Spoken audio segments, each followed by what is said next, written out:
Hello everyone, this is Rick and welcome to Astral Club. Today's video is going to be an interesting one. I'm going to tell you about an undersea alien craft that I encountered when I went to bed Thursday night and decided to astral project. I will share that with you in a few minutes. First, I want to welcome all the new subscribers, and I'd also like to take some time for a little bit of a review.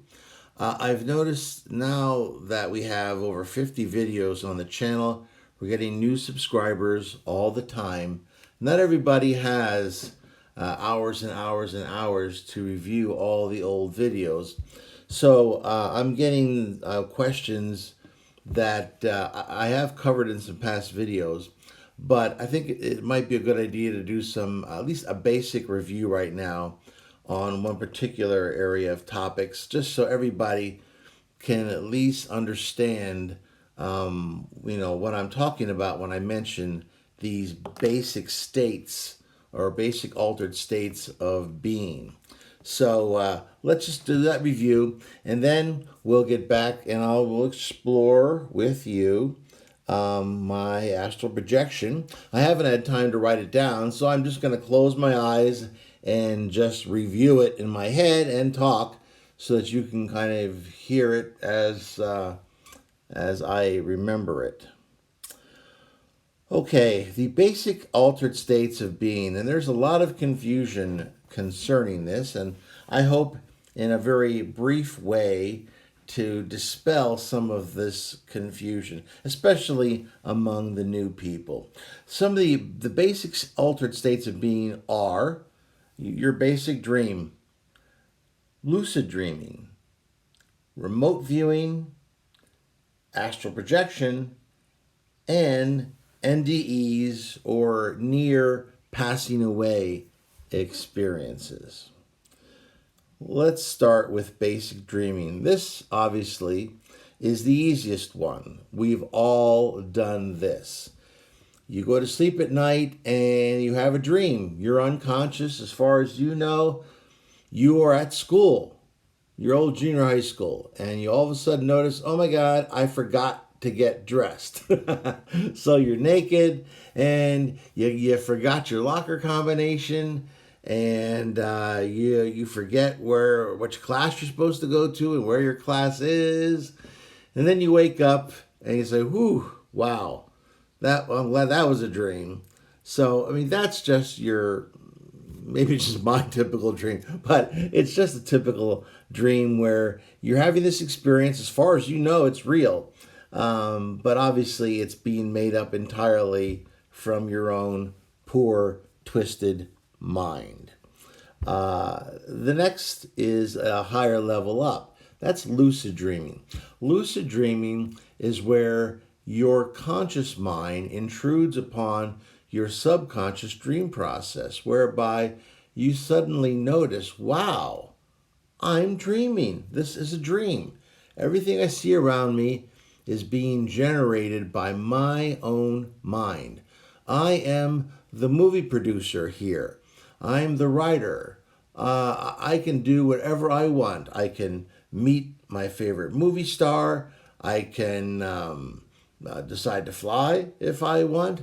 I can do whatever. I remember once I had a lucid dream after watching the Ten Commandments. You know, that scene where Charlton Heston holds out his staff and parts the Red Sea. I had a bunch of people standing by. I put up my hand and I brought in this boiling sea, and everybody was afraid.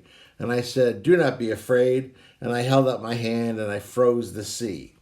A little dramatic, but it gives you the idea that you're the master of your own environment because you've created this environment.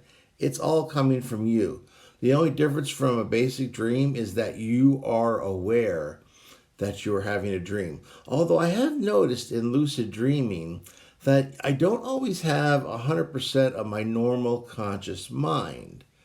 there may be some crucial elements missing. Like, I may know I'm dreaming, but I may forget that I'm married. I mean, there's a lot of things. So you are conscious, but it's not always, at least in my experience, 100% normal consciousness. At any rate, though, it's an artificially created environment that you created. Therefore, you have all the power. The next level is remote viewing. And there's a lot of confusion about this. And I've made a video about this, just like I made a video about lucid dreaming. Remote viewing is where someone who is conscious, now they may be in a relaxed state, they may be sitting up in a chair with their eyes closed, they may be lying down on a couch with their eyes closed, but they are conscious.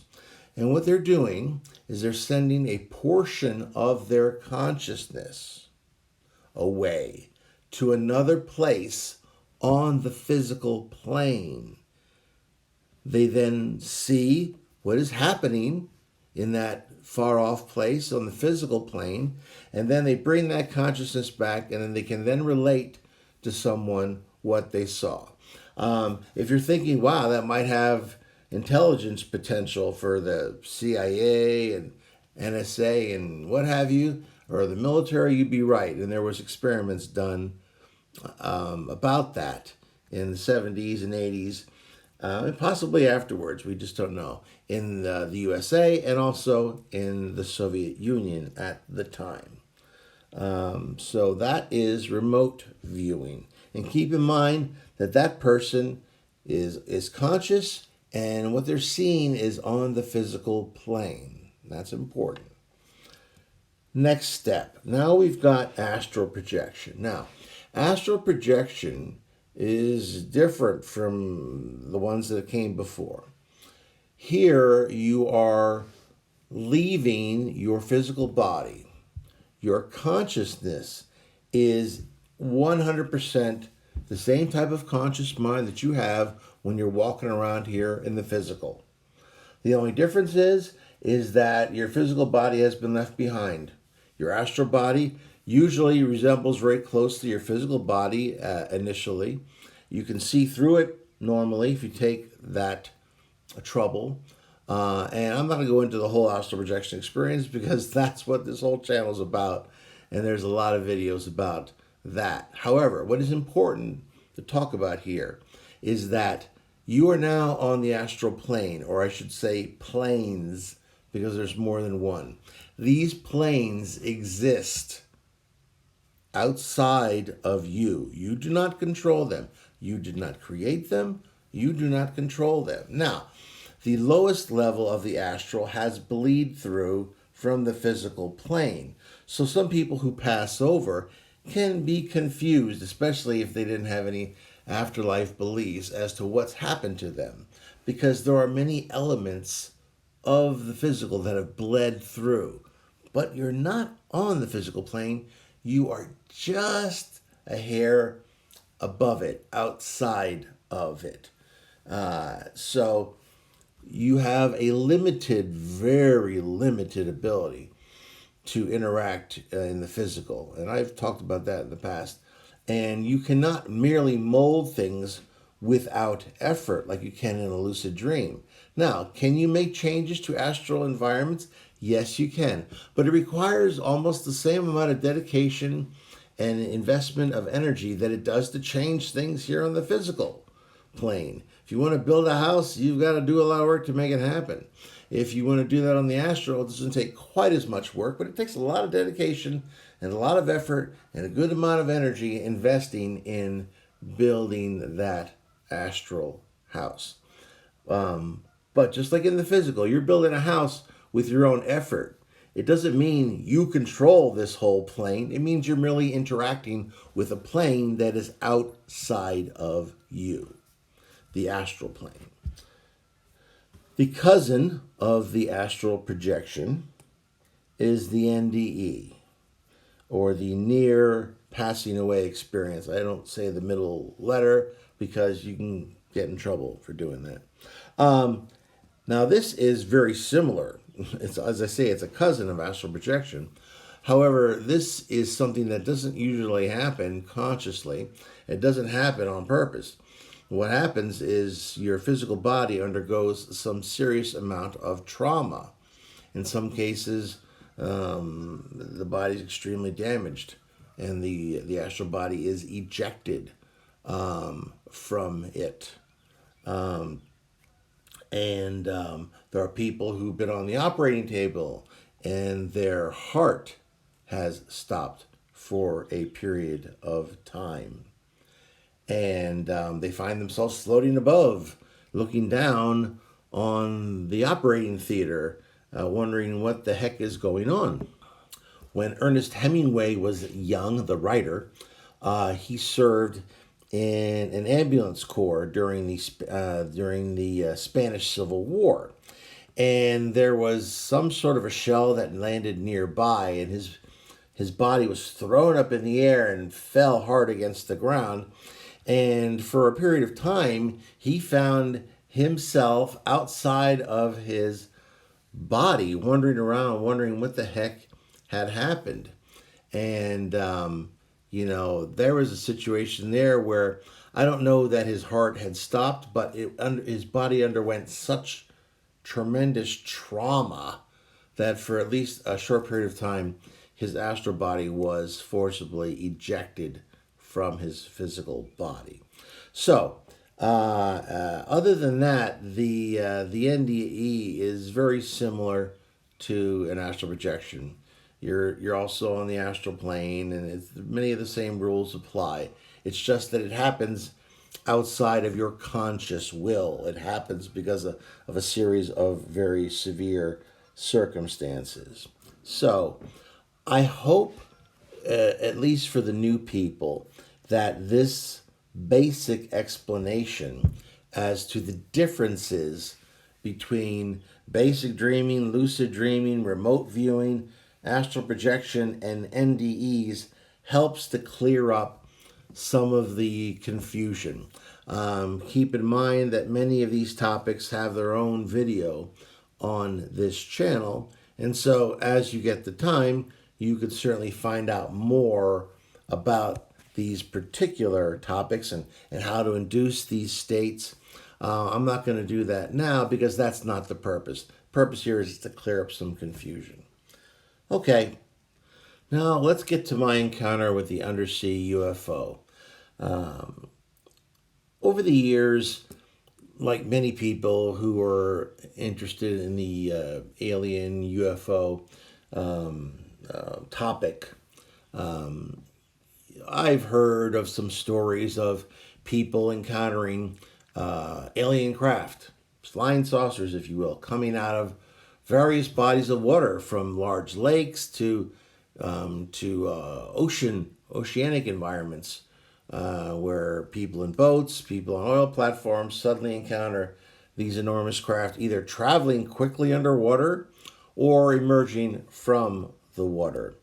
And the idea being that perhaps if these beings are indeed here, that one of the places that they choose to hide here on Earth is deep underwater. And it wouldn't be surprising if that was true, because the old saying is that we've explored about 5% of the floor of our oceans. We know more about the surface of the moon than we know about the floor of our oceans, especially the very deep parts of our oceans. We have a good idea of what's going on in the continental shelves, where you're dealing with usually no more than a few hundred feet of water or so.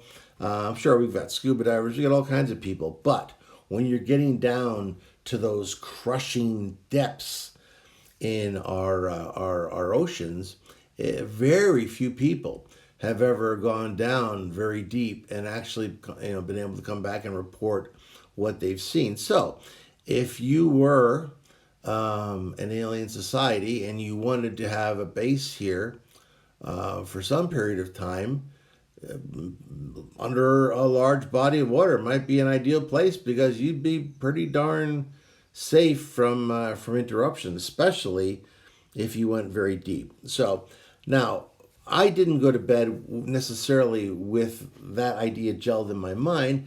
I had told my wife, we had had a discussion Thursday night, and I said, you know what? I haven't really had a good astral projection in a while. I was very busy at work, very preoccupied. I've had some astral projections where I just flew around. I always enjoy doing that. Nothing fancy. But I said, I was thinking maybe I'll go, try and go underneath the ocean. I've done that a few times. It's one of my fears. It's a relatively minor one, but it's not like the claustrophobia of going into the earth. But I figured, well, let's go into the sea and see what's going to happen. And then my wife brought up, well, why don't you try to check out some aliens? That was her idea. And so I think when I astral projected then, after going to bed Thursday night, I kind of put those two things together. And I was flying high above the earth when I put together my concentration and said, I want to project to an alien craft that is underneath the ocean. And I held that very tightly in my mind, and instantly I took off faster than a speeding bullet. And I found myself heading towards the Gulf. Now, keep in mind, I had only a couple of seconds to try to figure out exactly where I was crashing into the water, because it happened so fast that I had very little time. When I got back to my body, I opened up the maps on my computer, and I was able to estimate that I believe I went into the Gulf roughly south of New Orleans in Louisiana, and it was somewhere around 300 miles south of New Orleans, or about 500 kilometers south of New Orleans, where I went into the ocean. It only took me a fraction of a second to get to the bottom, which was inky black. There was absolutely no sun in appearance. And when I did my research, as I said, when I woke up the next morning, I saw that there are soundings in that area of the Gulf of Mexico where you've got over 13,000 feet in depth, or around 4,000 meters. So you are talking extremely, extremely deep. For comparison's sake, I decided to look up what the crush depth was for the U.S. Seawolf submarines, which are some of the pride of the U.S. Navy.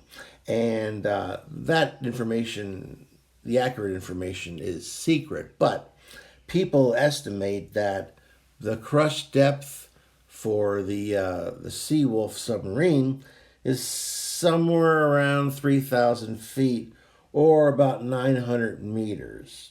So you've got this huge metal submarine that if it went below 3,000 feet or 900 meters would crush like a walnut shell. And here I am, possibly as deep as 13,000 feet or 4,000 meters.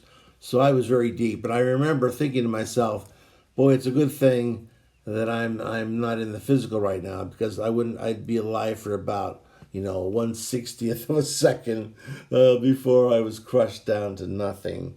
However, obviously I didn't dwell on that, because that would have brought me back to my physical body. So what did I do? Well, I was confronted by this blackness. I couldn't see anything. But slowly, as I was looking around, I noticed a blue glow that was coming from not that far away.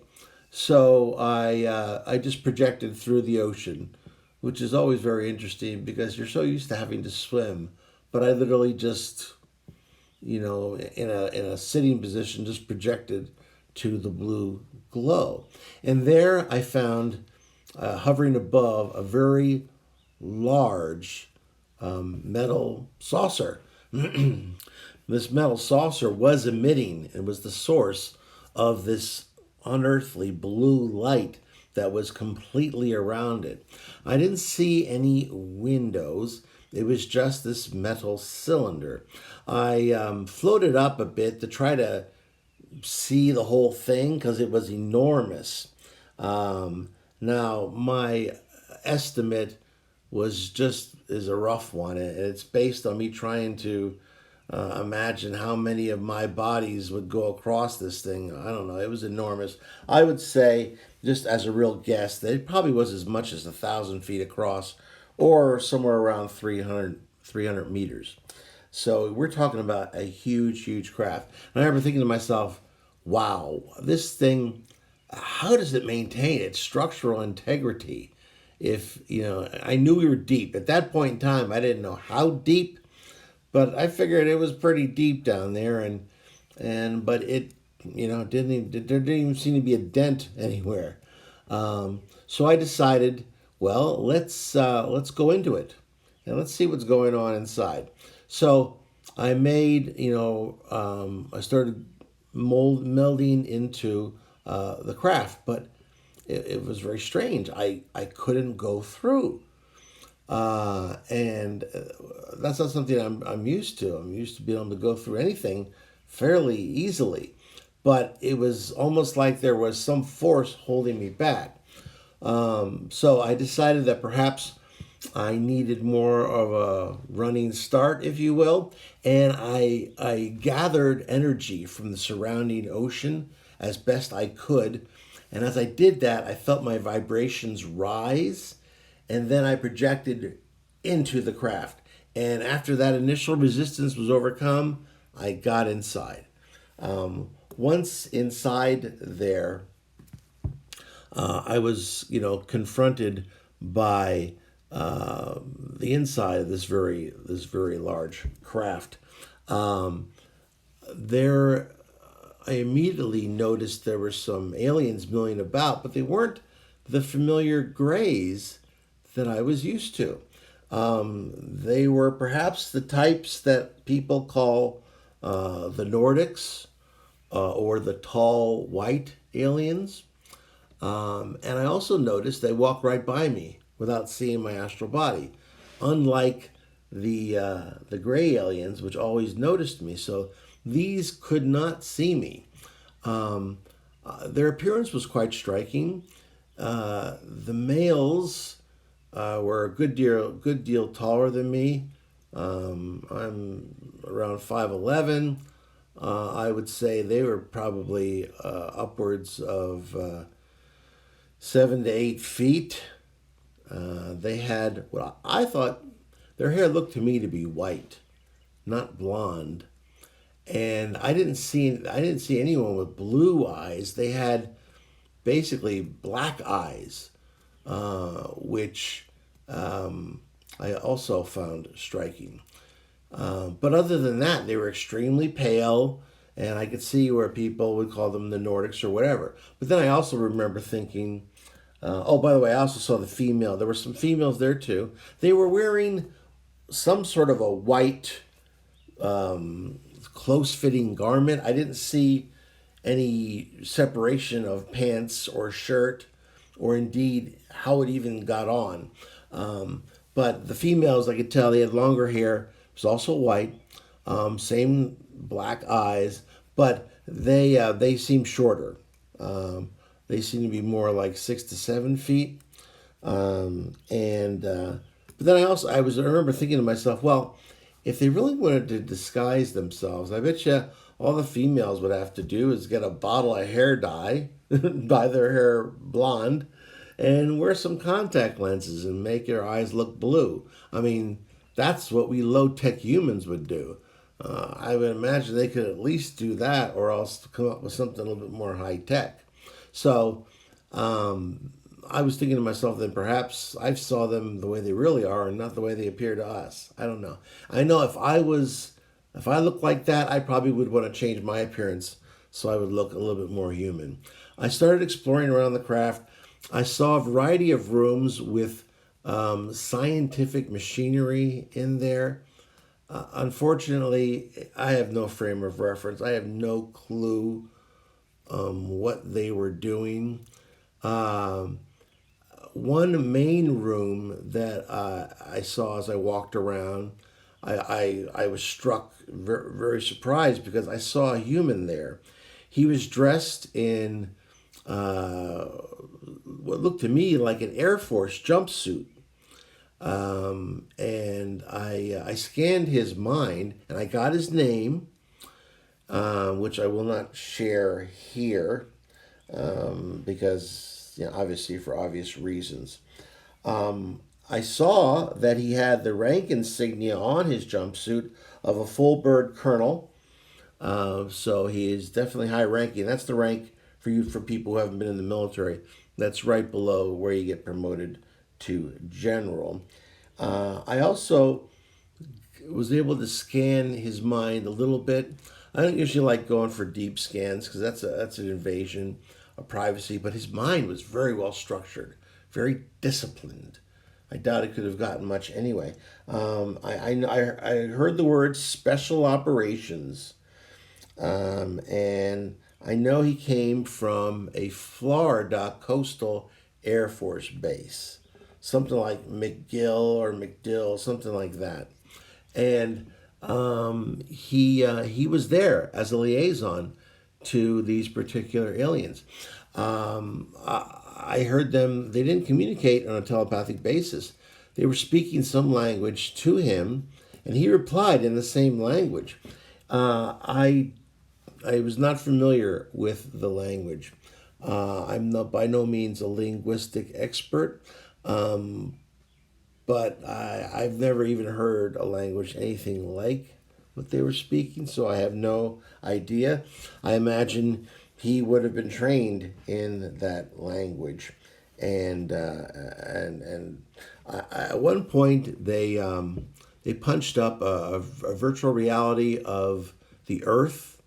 The only difference was is I couldn't see through it. It looked like an actual Earth that was spinning slowly, and there was a variety of red dots on various places.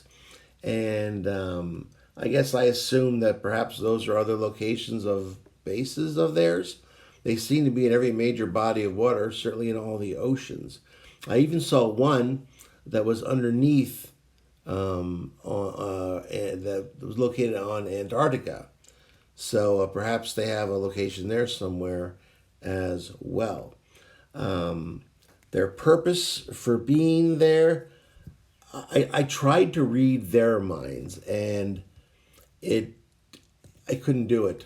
I For a minute I thought I was getting through, and then it was like a door closed, or it was like I was trying to explore a closet that with just my hands, with feeling unfamiliar things that I would have no way of even guessing what they were because I had no frame of reference. So I had no luck trying to figure out exactly why they were there or what they were doing.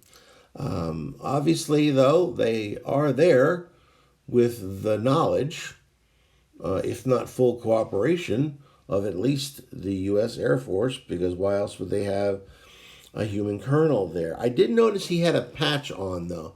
I didn't get close to this patch. It's not familiar to me. I know I saw a sword on this patch. And there were some other things too, which I remember seeing, although I didn't pay too much attention to it because there was so much else to look at. I saw roughly somewhere around 20 crew people, although they looked alike. And they were coming and going throughout the main room, going into off rooms that I couldn't see. And so I'm not sure. There could have been more. Maybe I wasn't seeing the same people. I don't know. I hate to sound Earth racist, saying that all the aliens looked alike, but they kind of did. So, there you are. I didn't have too much more time because I felt the return call coming. and I had so many more questions when it came. But so I was called back, and I awakened, and that's what I experienced. So it was quite fascinating to me, and hopefully someone else. I don't claim to be an expert in this process. When I was younger, in my teens, I was really into the whole UFO phenomena. I read all the books and stuff, but once I got done with my experiences with the Greys in the 80s, I kind of gave up paying attention to it. So I really haven't stayed up with the topic. So perhaps some other people listening to this are more experts, and maybe they can make sense of some of these things that I saw. I want to thank all the new people for coming aboard. I appreciate you very much, and I hope that basic review helps in case you've come aboard here in the middle of things and you just haven't had time to plow through all those hours and hours and hours of videos as of yet. So, once again, thank you. I hope you enjoyed this particular video, and I would like you to like the video if it was something you enjoyed. Share it with anyone else you think might be interested. Subscribe if you have not subscribed already. If you have subscribed, please hit that bell so you can get notified whenever I have a new video. And please leave your comments and or questions, and I'll do my best to react to them.